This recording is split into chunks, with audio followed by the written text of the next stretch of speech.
Security removes Marcus Thompson from First National Bank for wearing a white t-shirt while depositing $2.3 million. The bulletproof glass reflects Janet Coleman's satisfied smirk as two security guards escort Marcus Thompson toward the exit. Other customers crane their necks, whispers rippling through the marble lobby like wildfire. Marcus walks calmly between the guards, his worn leather messenger bag clutched in steady hands, his white cotton t-shirt somehow marking him as suspicious in this temple of commerce. "Sometimes the customer isn't just right," the narrator's voice cuts through the tension. "He's the boss." Marcus pauses at the revolving door, pulls out his phone and dials a single number. "It's time," he says quietly, his voice carrying the weight of absolute authority. 7 minutes later, every employee in the building receives an identical message. Termination effective immediately. Janet Coleman just fired herself. What would you do if this happened to you? Let us know where you're watching from. But who was Marcus Thompson really? And how did 7 minutes change everything? 2 hours earlier, Marcus Thompson pushes through the heavy glass doors of First National Bank's downtown branch. The Tuesday afternoon sun catches the simple silver watch on his wrist. Nothing flashy, nothing that screams wealth. His dark jeans are clean but worn, his white t-shirt soft from countless washes. He carries himself with quiet confidence, nodding politely to the security guard who barely acknowledges his greeting. The marble floors echo with the click of heels and shuffle of dress shoes, but Marcus's sneakers make no sound as he approaches the customer service desk. Behind the bulletproof partition, Sarah Miller, a young teller with kind eyes, looks up from her computer screen. "Good afternoon. How can I help you today?" "I'd like to make a business deposit, please."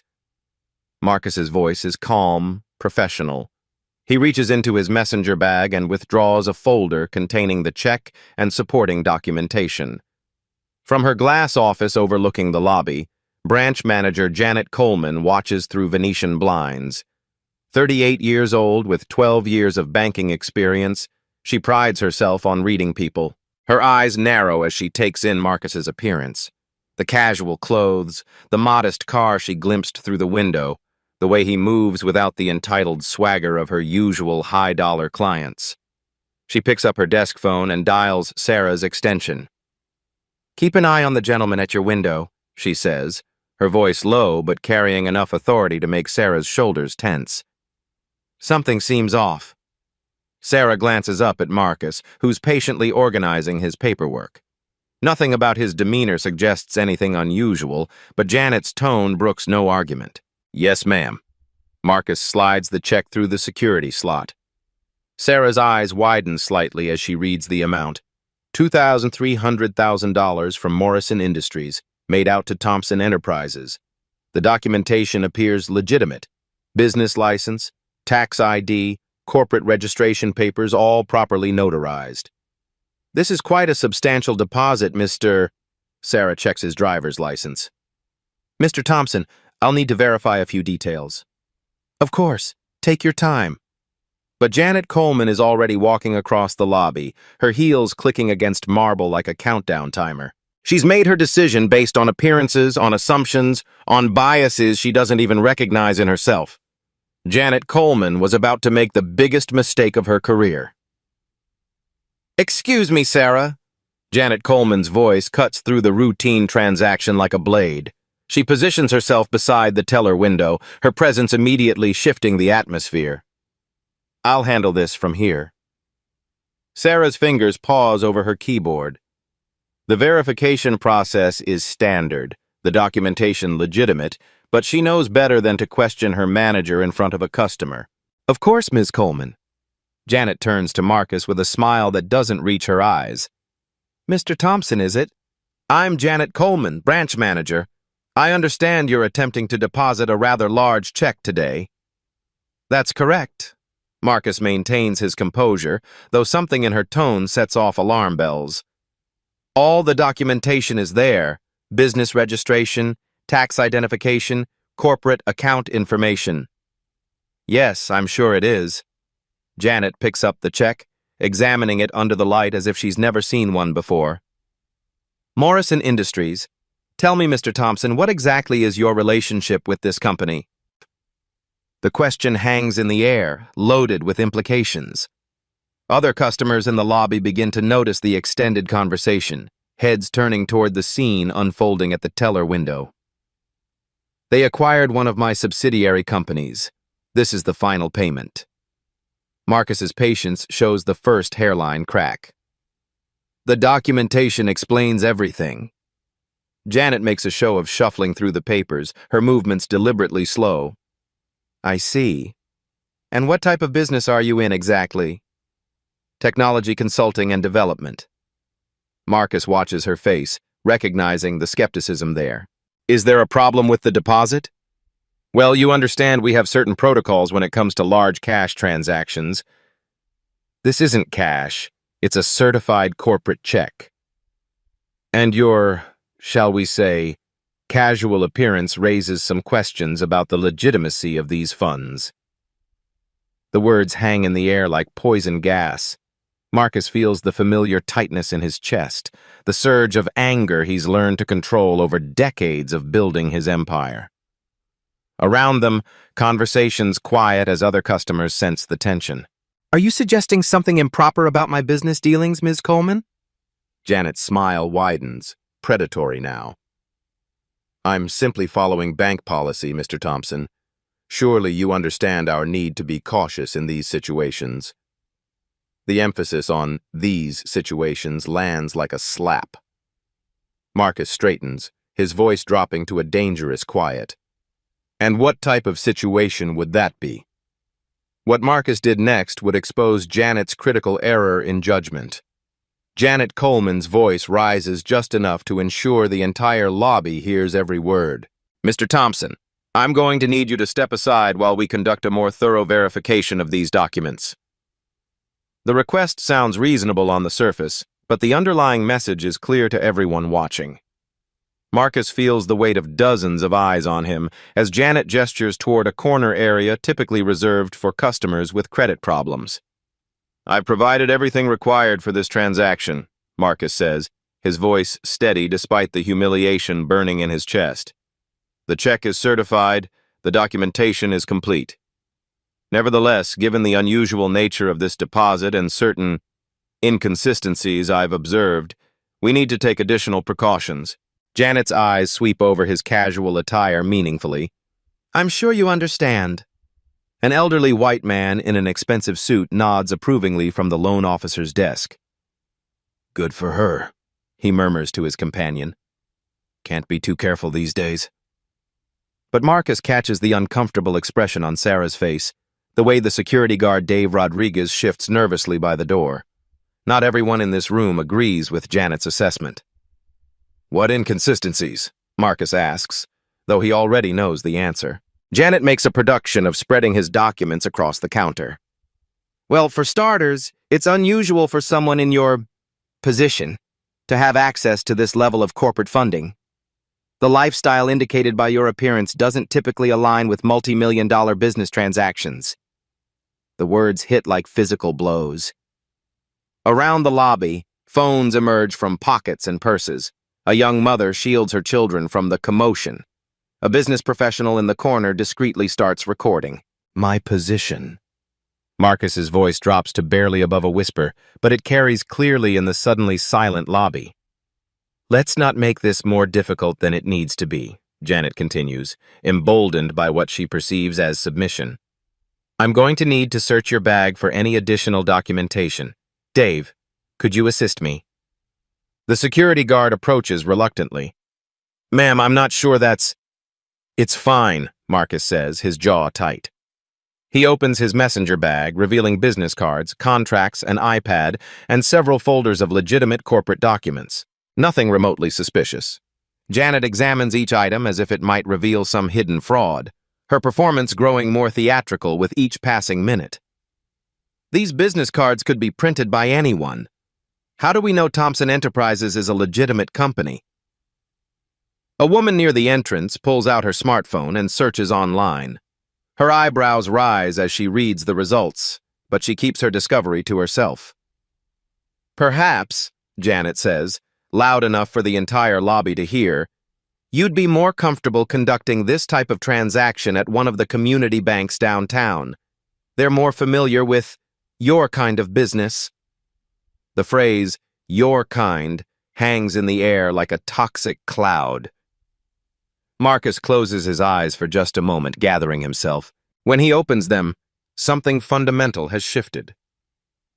"Ms. Coleman," he says quietly, "you're going to remember this conversation for the rest of your life." He begins collecting his documents with deliberate precision, each movement controlled and purposeful. Janet watches with growing satisfaction, certain she's won this battle. Janet Coleman had exactly 6 minutes left as branch manager. Marcus Thompson walks through the revolving door with measured steps, each footfall echoing the controlled fury burning in his chest. The afternoon sun hits his face, but he feels only the cold calculation of a man who has reached his breaking point. Behind him, through the bank's floor-to-ceiling windows, he can see Janet Coleman returning to her office with the swagger of someone who believes she's just saved her institution from a potential threat. He reaches his modest sedan, a deliberate choice for today's visit, and sits behind the wheel without starting the engine. His hands rest on the steering wheel, steady despite the adrenaline coursing through his veins. In his rearview mirror, he watches Dave Rodriguez, the security guard, step outside for a cigarette break, his face troubled. Marcus retrieves his phone and scrolls to a contact simply labeled legal. The call connects on the first ring. "Patricia, it's Marcus. I need you to document everything that just happened at First National downtown." "Yes, everything.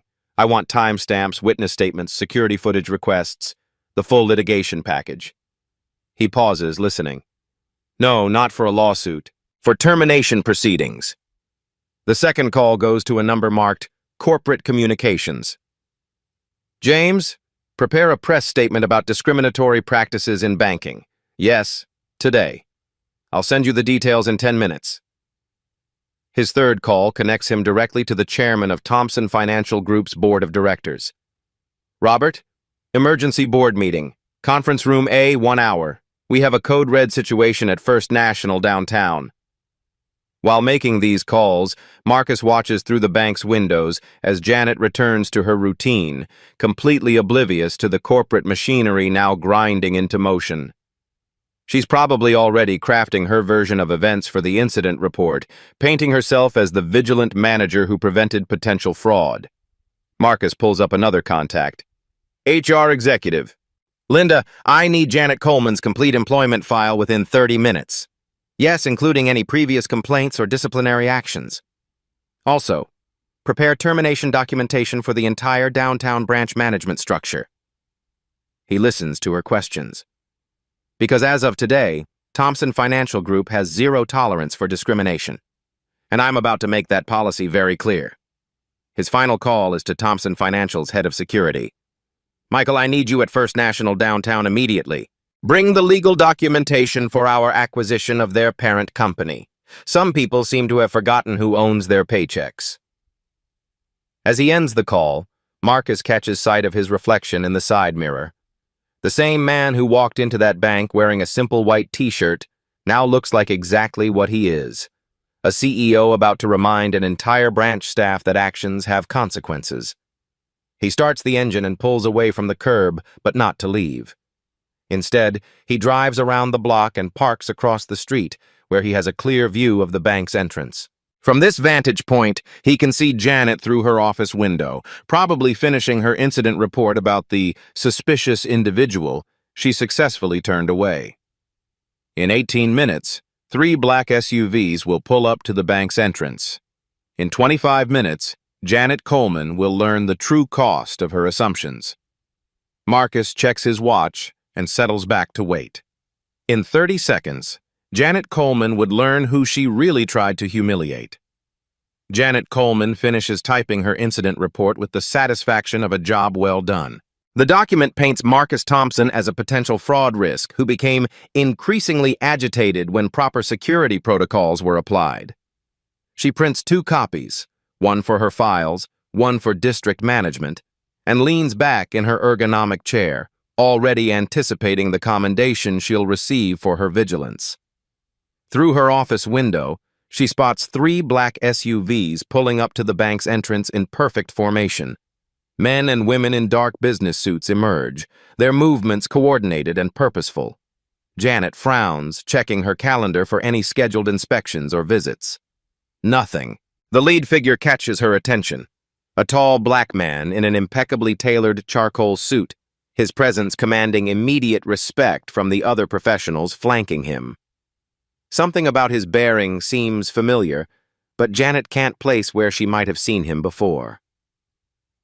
"Sarah?" she calls through her office door.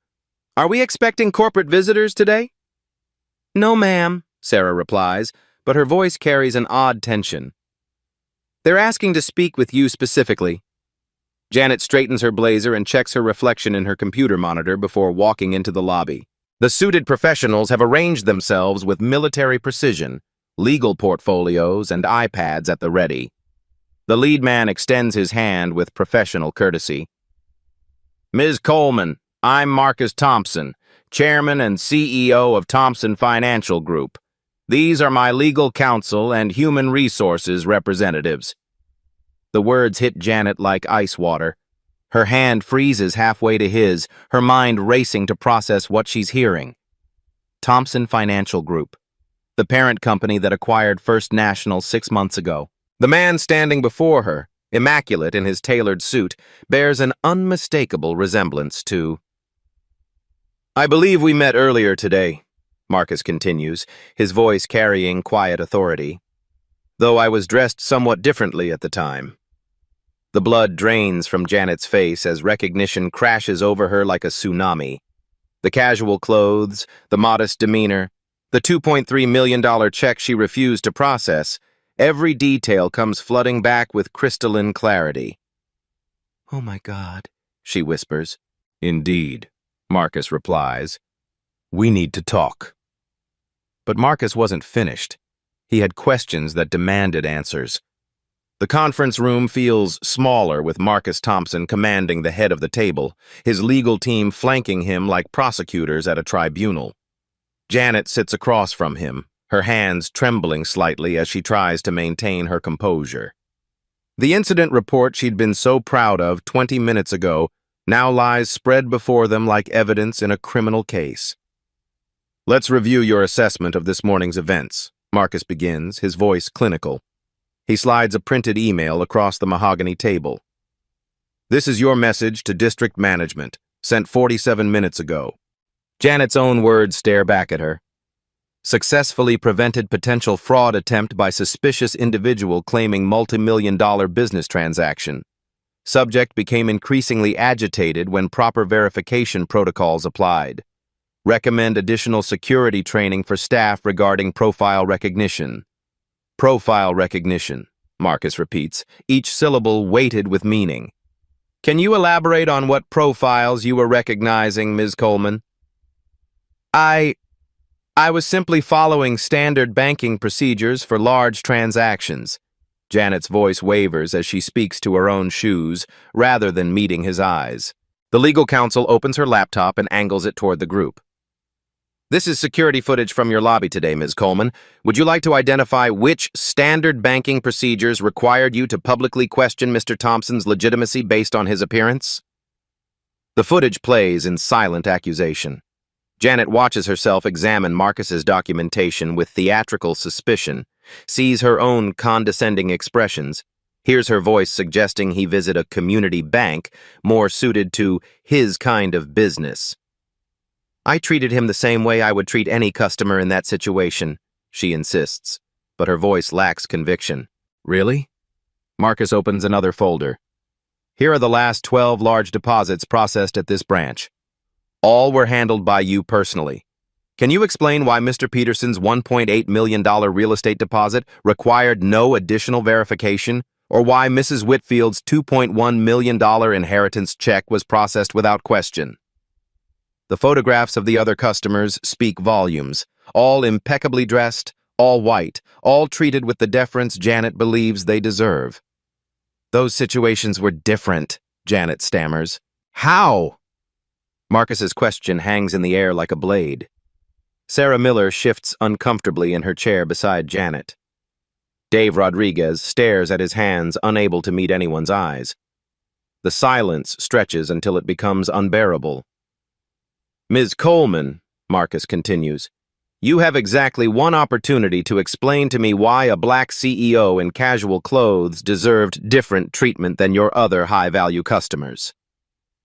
The hardest decision still lay ahead. Who would survive the reckoning?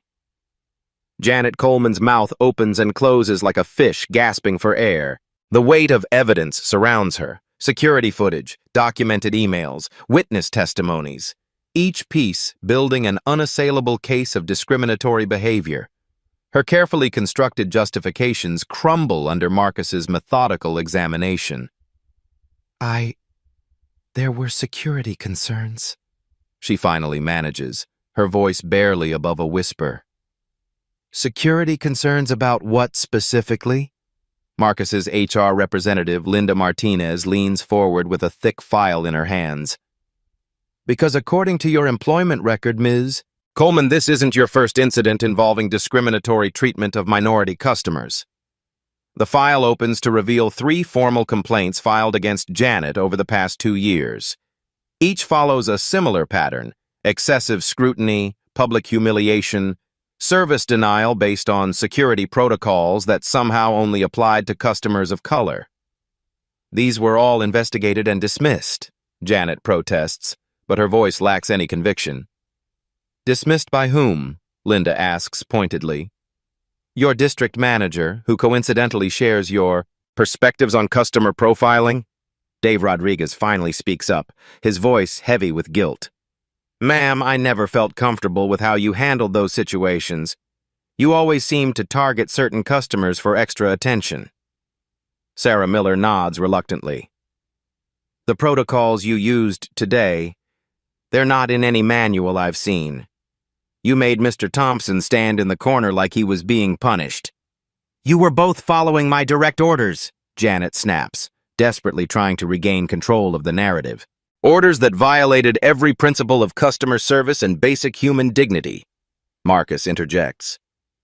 His voice remains calm, but the steel underneath is unmistakable. Ms. Coleman, in the 23 years since I started my first business, I've faced discrimination countless times, but I've never encountered someone who weaponized their authority so blatantly. The legal counsel slides another document across the table. This is Thompson Financial Group's updated discrimination policy, effective immediately. Zero tolerance means exactly that. Zero tolerance. Janet stares at the document, understanding dawning in her eyes. The official letterhead, the corporate seals, the signatures. This isn't just a reprimand. This is her professional death warrant. You can't do this, she whispers. I was protecting the bank. I was doing my job. Your job, Marcus replies, was to provide professional service to every customer who walked through that door. Instead, you chose to humiliate someone based on the color of his skin and the clothes on his back. He stands, his decision made. In 60 seconds, careers would end and a message would be sent across the entire industry. Marcus Thompson moves to the head of the conference table with the quiet authority of a man who has built empires from nothing. The afternoon light filtering through the bank's windows catches the Thompson Financial Group pin on his lapel, a detail that somehow escaped Janet Coleman's notice during her earlier performance. Before we proceed with individual accountability measures, Marcus begins, his voice carrying the weight of absolute authority, I want everyone in this room to understand exactly what transpired here today. He gestures to his legal team, who distribute thick folders to each person present. The covers bear the official seal of Thompson Financial Group and the words, Acquisition Documentation, Confidential. 6 months ago, Thompson Financial Group acquired First National Bank's parent company in a $2.8 billion transaction. As chairman and CEO, I make it my practice to conduct unannounced inspections of our properties to ensure they maintain the standards of excellence our customers deserve. Janet's face has gone ashen. Dave Rodriguez shifts uncomfortably in his chair. Sarah Miller looks stricken as the full magnitude of the situation becomes clear. Today's visit was supposed to be routine, Marcus continues. I deliberately chose casual attire because I wanted to observe how your staff treats ordinary customers during normal business operations. What I discovered instead was a systematic pattern of discriminatory behavior that violates not only our corporate values, but federal banking regulations. He opens his folder and pulls out a printed photograph. This is the check I attempted to deposit. $2.3 million from Morrison Industries for the acquisition of one of my subsidiary companies. The transaction was not only legitimate, it was documented in your own corporate newsletters 3 weeks ago. Linda Martinez, the HR representative, stands and addresses the room with prosecutorial precision. Our investigation has revealed that Ms. Coleman has a documented history of discriminatory behavior toward minority customers. 3 formal complaints were filed against her in the past 18 months, all following identical patterns of harassment and service denial. She slides another document across the table. Here's the customer satisfaction data for this branch over the past year. You'll notice a concerning trend. Minority customers report significantly lower satisfaction scores, with multiple complaints about excessive scrutiny and unprofessional treatment. Marcus takes control again, his voice carrying the weight of judgment. Ms. Coleman, your employment with Thompson Financial Group is terminated effective immediately. Your actions today violated federal anti-discrimination laws, company policy, and basic human decency. Janet's composure finally cracks completely. You can't do this. I was protecting the bank's interests. I was following protocols. Whose protocols? Marcus asks quietly. Show me the manual that instructs you to humiliate customers based on their appearance. Point to the policy that requires additional scrutiny for black men in casual clothes. Silence fills the room like poison gas. Marcus turns to Dave Rodriguez. Mr. Rodriguez, you followed orders you knew were wrong. You'll receive a written warning and mandatory sensitivity training. Your employment continues on probationary status. Dave nods, relief and shame warring on his face. Thank you, sir. I'm sorry I didn't speak up. Ms. Miller, Marcus continues, you demonstrated professionalism throughout this incident and showed clear discomfort with your manager's instructions. Thompson Financial Group would like to offer you a promotion to assistant branch manager, effective immediately. Sarah's eyes widen in shock. Sir, thank you. The legal counsel speaks up. We've prepared termination documentation for Ms. Coleman. Security will escort her from the premises. Her personal belongings will be collected under supervision and delivered to her home address. Janet makes one final desperate attempt. This is reverse discrimination. You set me up. You came in here dressed like what, Ms. Coleman? Marcus's voice drops to barely above a whisper. Like someone who doesn't deserve basic respect? Like someone whose money isn't as good as anyone else's? Like someone you can humiliate publicly because of the color of his skin? The words hang in the air like an indictment. I could sue this institution for millions of dollars, Marcus continues. I could turn this into a national scandal that would destroy careers and reputations. Instead, I'm choosing to use this moment as an opportunity for education and reform. He stands, commanding the room's complete attention. Thompson Financial Group will become the gold standard for inclusive banking. This branch will be our flagship location for diversity training. Every employee in our system will learn from what happened here today. The HR representative hands Janet a sealed envelope. Your final paycheck, calculated according to labor law requirements. You have 15 minutes to collect personal items from your office. Marcus watches as Janet stumbles from the room, escorted by security. 23 years of building his business empire, facing discrimination at every turn, has led to this moment of absolute authority. Ladies and gentlemen, he addresses the remaining staff, we're going to prove that doing the right thing is also good business. But the real test would come when the story hit the headlines. The story breaks 18 hours later on the Business Journal's website under the headline, Banking CEO Fires Branch Manager After Experiencing Discrimination Firsthand. Within minutes, the article spreads across social media platforms like wildfire, igniting conversations about workplace bias that reach millions of users worldwide. Have you ever witnessed workplace discrimination? Share your story in the comments below. Marcus Thompson sits in his corner office 60 floors above the city, watching news vans gather outside the First National Building through floor-to-ceiling windows. His phone hasn't stopped ringing since dawn. Reporters, civil rights organizations, business leaders, and politicians all clamoring for statements about what the media has dubbed the 7-minute reckoning. James Patterson, Thomson Financial's head of communications, bursts through the door carrying a tablet loaded with social media metrics. Marcus, this thing has gone completely viral. #banking. While black is trending #1 nationally, we're getting support messages from customers, employees, even competitors. But not everyone celebrates the swift justice.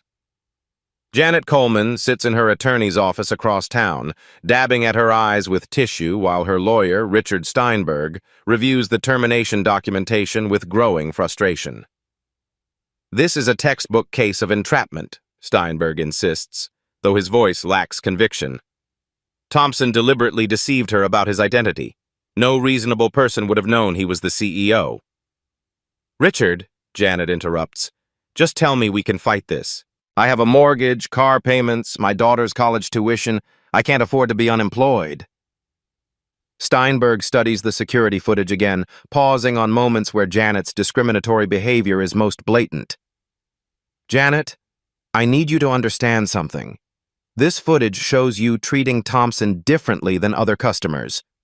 If we go to court, this will be played for a jury, and they'll see exactly what I'm seeing. Meanwhile, Thomson Financial's legal team works around the clock to stay ahead of the developing crisis. Patricia Williams, the company's chief legal counsel, coordinates with federal regulators who've launched an expedited investigation into discriminatory practices across the banking industry. The FDIC wants our complete cooperation, she reports to Marcus during an emergency board meeting. They're particularly interested in our internal policies for preventing discrimination and how we plan to ensure this doesn't happen again. Board Chairman Robert Mitchell nods approvingly. Marcus, your handling of this situation has been exemplary. The board stands behind your decisions completely. But the story takes an unexpected turn when Janet's termination becomes a rallying point for certain political commentators who frame the incident as reverse discrimination. Talk radio host Danny Morrison devotes his afternoon show to Janet's plight, describing her as a victim of political correctness gone too far.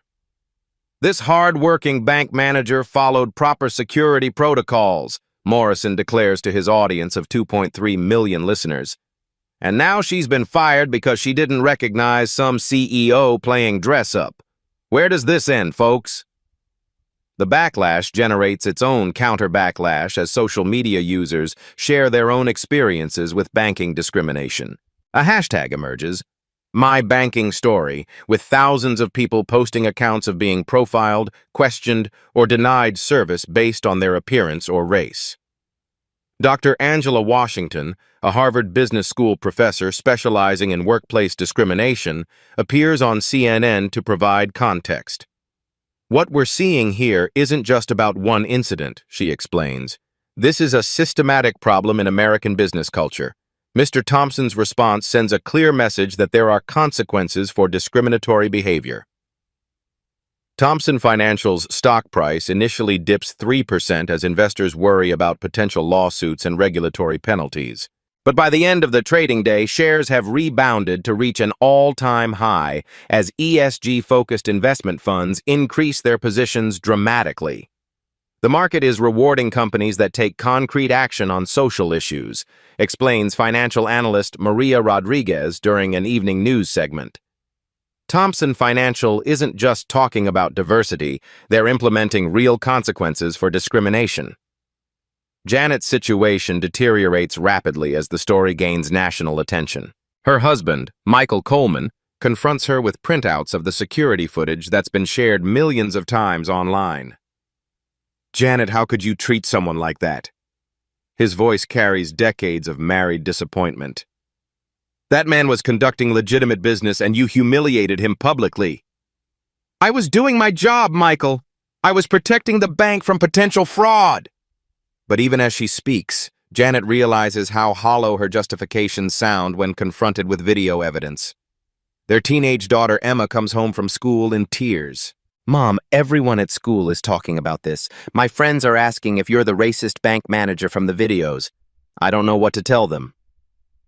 The federal investigation expands as other Thompson financial branches undergo surprise inspections. Congressional Banking Committee Chairwoman Elizabeth Santos announces hearings on discriminatory practices in financial services, with Marcus Thompson invited as the lead witness. This incident highlights systematic problems that require legislative solutions, Santos declares during a press conference. We need federal standards that ensure all Americans receive equal treatment in financial institutions. Yameets. Legal challenges emerge from unexpected directions. 3 customers who previously experienced discrimination at Janet's branch file a class action lawsuit against First National, seeking damages for emotional distress and civil rights violations. Their attorney, civil rights veteran David Kim, describes the case as potentially groundbreaking. We have documented evidence of a pattern of discriminatory behavior that was allowed to continue for years, Kim explains to reporters. Our clients deserve justice, and this case will ensure other victims come forward. Janet's attorney eventually advises her to seek a settlement rather than fight the termination. The evidence is overwhelming, Janet. The security footage, the witness testimonies, your own emails describing Thompson as suspicious. We have no defensible position. But Janet's problems extend beyond unemployment. The viral nature of her story makes her essentially unemployable in banking or any customer service industry. Background checks immediately reveal her association with one of the most widely discussed discrimination cases in recent memory. Thompson Financial announces a comprehensive diversity initiative worth $50 million, including mandatory bias training for all employees, community investment programs, and partnerships with historically black colleges and universities. The announcement generates overwhelmingly positive coverage and demonstrates the company's commitment to systematic change. Marcus uses his newfound platform to address discrimination beyond banking.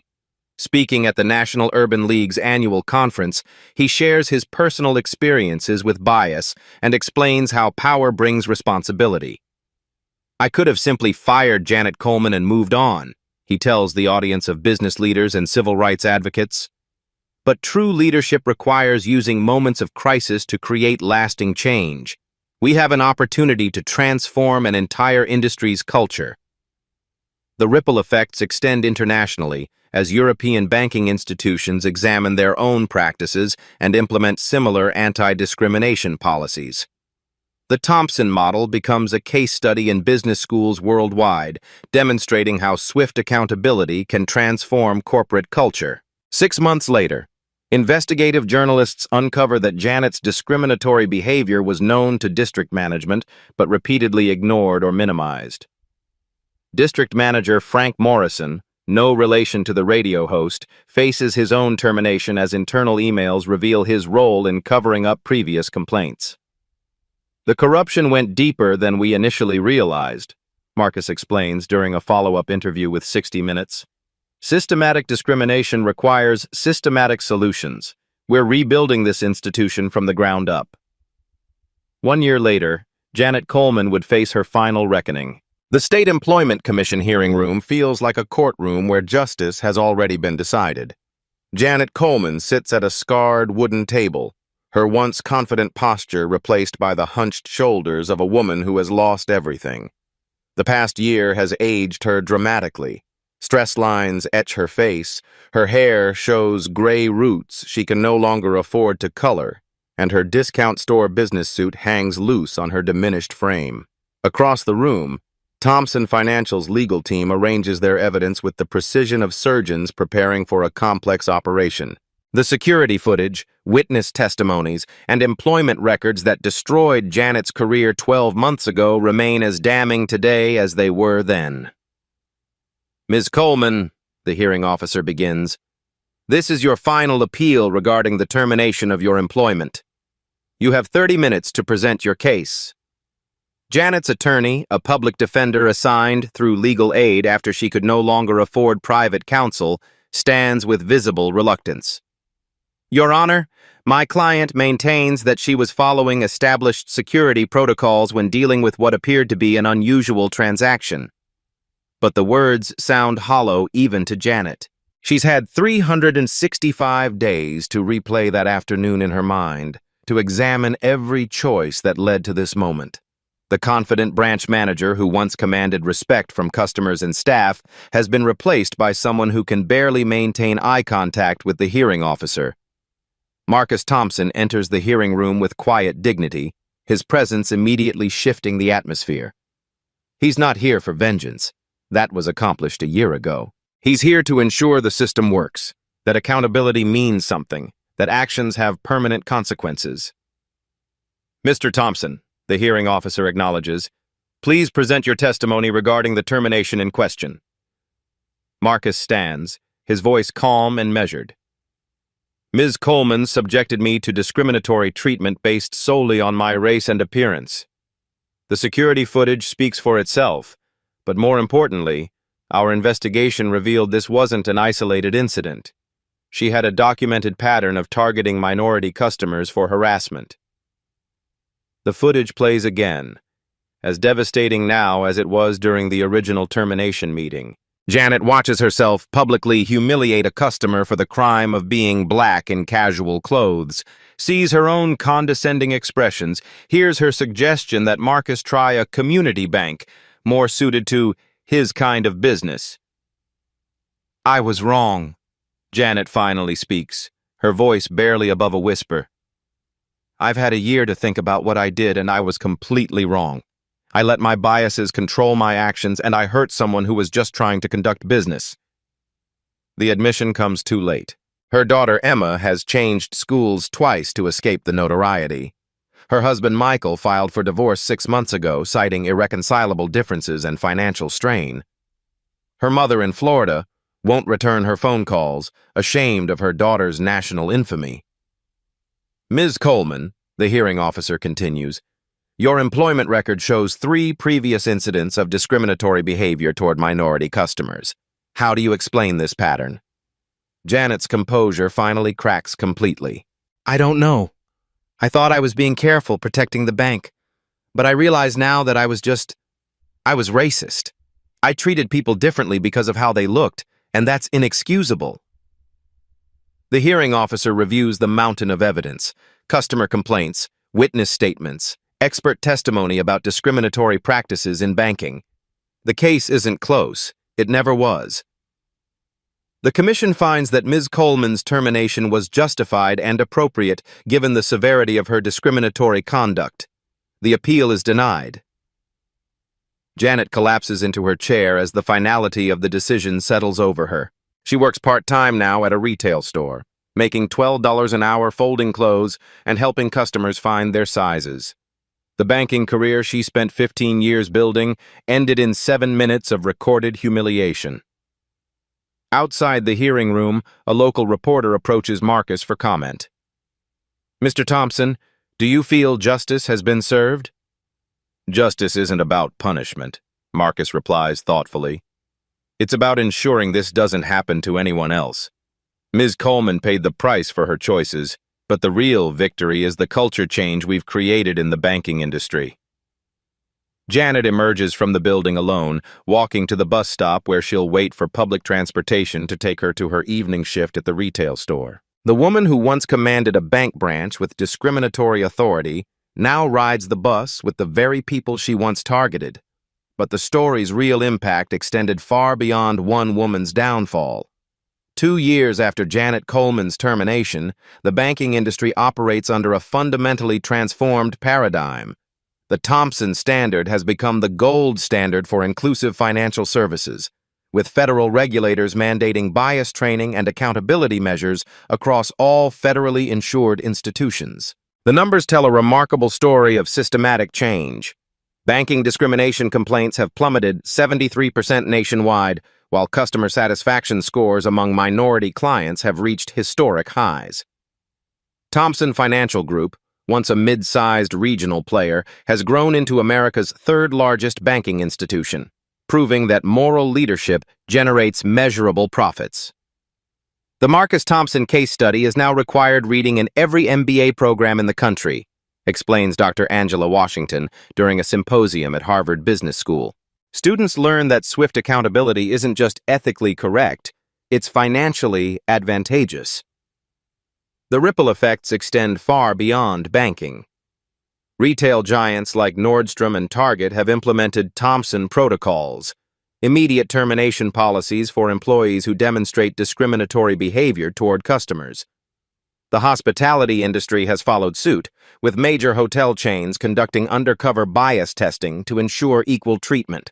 Congress passed the Financial Services Equity Act 18 months ago, largely inspired by Marcus's testimony before the Banking Committee. The legislation requires banks to track and publicly report discrimination complaints, with federal funding tied to diversity metrics and customer satisfaction scores across demographic lines.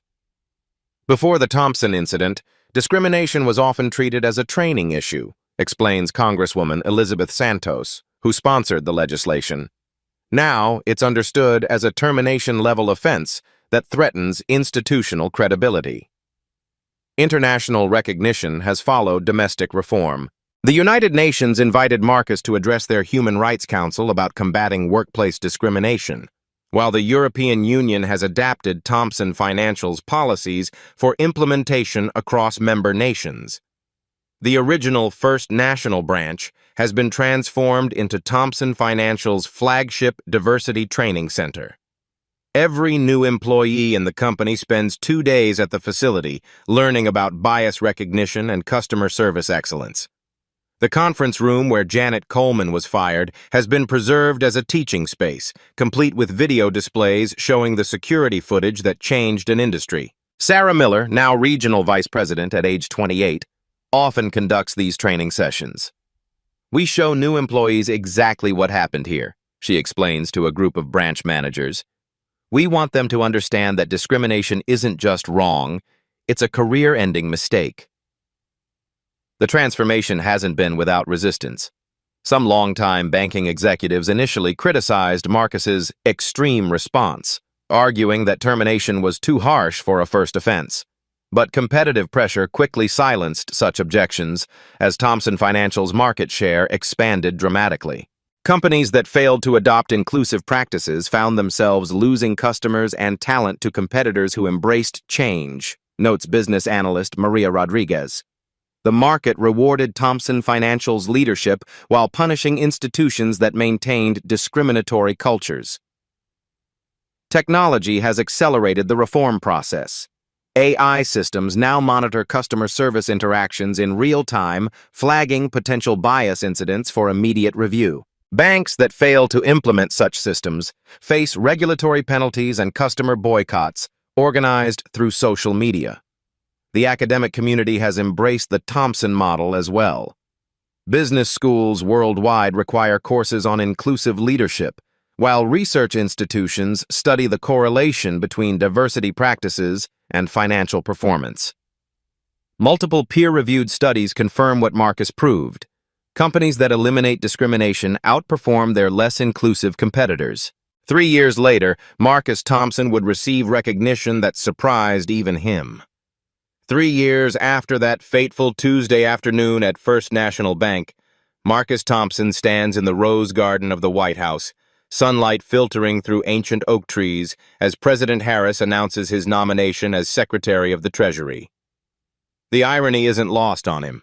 A man once denied basic banking services now prepares to oversee the entire American financial system. Marcus Thompson has demonstrated that principled leadership and profitable business practices aren't just compatible, they're inseparable, the president declares to the assembled crowd of reporters, business leaders, and civil rights advocates. His transformation of the banking industry proves that doing the right thing is always good economics. Marcus thinks back to that moment when Janet Coleman suggested he try a community bank more suited to his kind. Now he'll regulate every bank in America, ensuring that no customer ever faces what he endured in that marble lobby 3 years ago. After the ceremony, Marcus drives alone to the downtown location where it all began.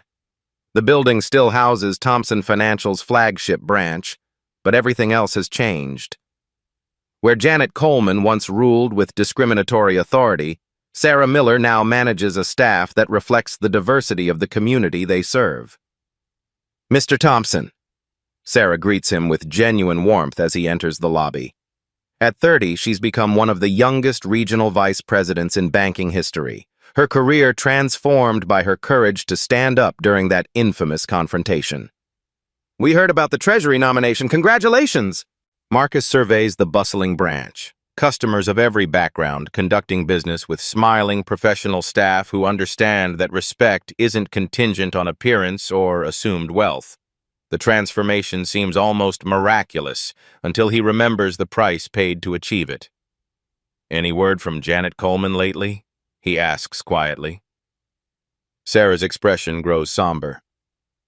"She sent a letter last month through her lawyer.